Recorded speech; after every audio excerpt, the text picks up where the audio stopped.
Es momento también de verificar qué están tocando las columnas y los editoriales más destacados en los medios de circulación nacional, en los portales digitales y en todas las redes sociales. Y para ello nos hacemos acompañar de nuestro director editorial, Raúl Frías Lucio, a quien le doy la bienvenida. ¿Cómo está, Raúl? Muy buen lunes. Hola Paco, ¿cómo estás? Qué gusto saludarte. Antes de todo, permíteme mandar una felicitación enorme, calurosa a todas esas mamás, a ese esfuerzo diario, a esos motores que significan cada una de ellas en sus propias familias, en esta sociedad, y desde luego ese papel preponderante, fundamental que son. Y además, bueno, un día muy especial para todos los mexicanos, y bueno, desde luego una gran felicitación para todas las mamás. Bien. Hay tema y unos editoriales que quiero poner sobre la mesa, pues hablan sobre esta reflexión importante que tenemos que hacer y que tenemos que seguir haciendo. Sí, no es posible, Paco, que de alguna forma sí tengamos este contraste que estamos viviendo en el país. ¿Sí?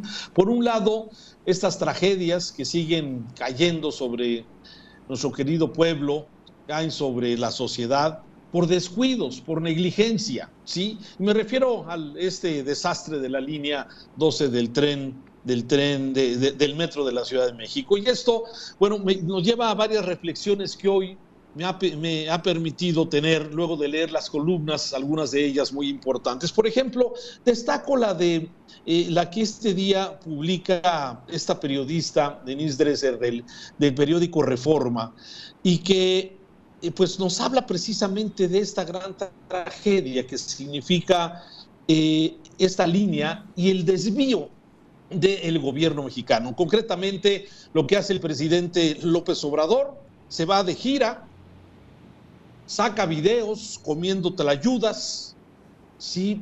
Mostrando los avances de la refinería, mientras que tenemos este desastre precisamente en esto. Y la periodista es muy aguda, la conocemos, ¿sí? Escribe siempre con mucho sentido, con mucha razón, ¿sí? Y aquí, bueno, pues habla precisamente de esto, ¿no?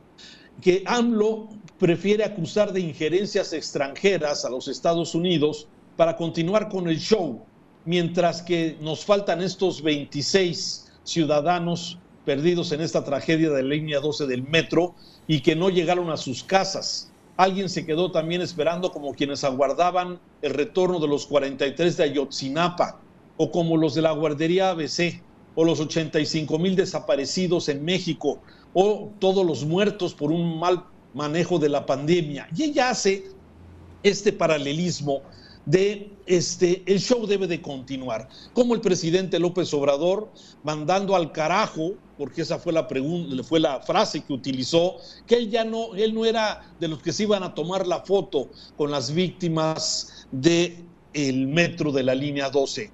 Pero se esperaba un poco más de empatía, más que proteger a Claudia Sheinbaum, más que darle todo el apoyo, se esperaba un apoyo contundente a las familias, a las víctimas de esta enorme tragedia. Pero no, el presidente prefiere poner cortinas de humo, prefiere hablar de intervencionismo de parte de los Estados Unidos para golpear a su gobierno y dejar a esto que ha sucedido por una negligencia, por una falta de mantenimiento, ¿sí? En algo que se conocía y que se sabía que podía ocurrir lamentablemente y que llegó.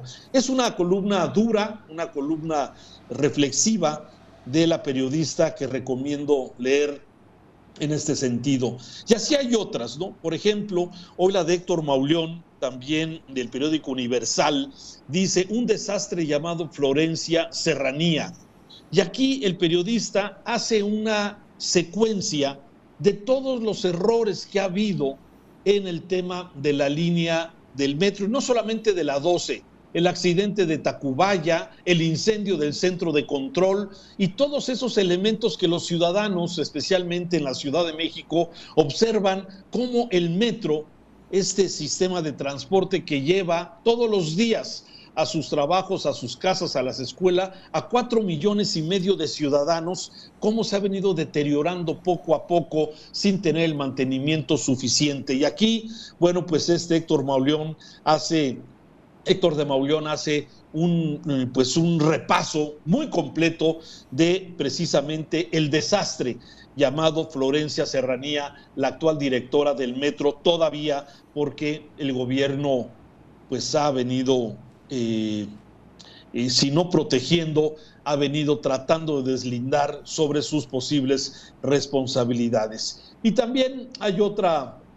columna muy buena que quiero poner sobre la mesa con ustedes, la de Salvador García Soto del periódico Universal. Sí, hoy el periodista dice, ante la realidad, AMLO se fuga al sureste.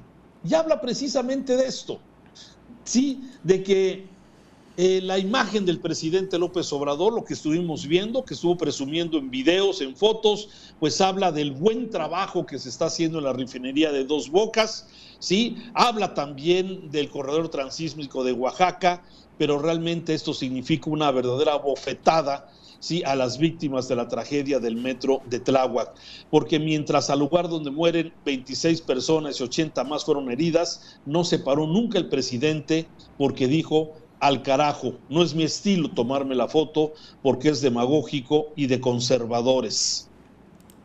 Esto pues nos lleva a muchas reflexiones y bueno, hay muchas columnas al respecto, Paco, pero quería hacer referencia a estas. Finalmente recomiendo la de Mario Maldonado, donde él documenta que la Auditoría Superior de la Federación ya había advertido de estas irregularidades y de otras más que hay en el metro. Lamentablemente, dice, es una situación grave, delicada y que para el gobierno, pues el show debe de continuar mientras siguen estas tragedias ocurriendo en seguridad, en pandemia, en este tipo de tragedias como las estamos viendo, y lamentablemente, pues el presidente enfoca su atención al intervencionismo, sí, precisamente de esto. En fin, el país muy descompuesto, estamos a veintitantos días de la jornada electoral, ¿sí? Momento de reflexionar sobre qué es exactamente lo que hay. Por cierto, Enrique Quintana, el periódico El Financiero, hoy hace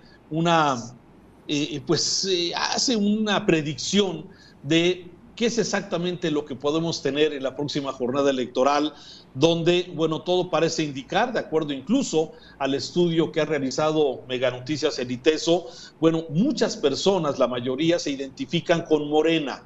Pero ya en lo particular, si nos vamos a cada uno de los distritos, Paco, encontramos cosas muy interesantes, donde me parece que hay elementos suficientes para creer que Morena no va a tener una mayoría absoluta, así es que estaremos atentos precisamente a este tema y por lo pronto los invito a que estemos pendientes a lo largo de la programación. Tenemos un tema muy interesante que vamos a hablar de este segundo estudio que realiza Mega Noticias junto con la Universidad del ITESO y que viene revelando cosas muy interesantes. Paco, hasta aquí el comentario de esta mañana.